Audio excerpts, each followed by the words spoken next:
দাদা কিছু ভিক্ষা দেবেন দাদা। দাদা আমার কাছে পয়সা নেই।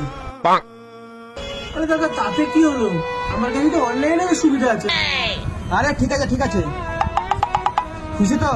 ধন্যবাদ দাদা ধন্যবাদ। আরে দাদা এবার আপনি কিছু দিয়ে দিন দাদা। আরে দাদা আমার কাছে ক্যাশও নেই, আমার কাছে অনলাইনও হয় না, এই দেখো শুধু আমার কাছে কার্ডটাই আছে। আরে দাদা তাতে কি হলো, আমার কাছে কার্ডেরও সুবিধা আছে। দেখি দেখি দেখি। খুশি তো এবার? দাদা অশেষ ধন্যবাদ। এবার আপনি কিছু ভিক্ষা দেন দাদা। আরে দাদা কি ভাবছেন, একটু ভিক্ষা দেন। ভাই আমার কাছে অনলাইনে পেমেন্টও নেই, কার্ডও নেই, ক্যাশও নেই, এই দেখুন দেখুন। আরে দাদা এই তো আধার কার্ড আছে। তাতে কি হলো? আরে দাদা তাতে কি হলো, আমার কাছে এই দেখুন ফিঙ্গারপ্রিন্ট দিয়ে আধার কার্ডে পেমেন্টেরও সুবিধা আছে।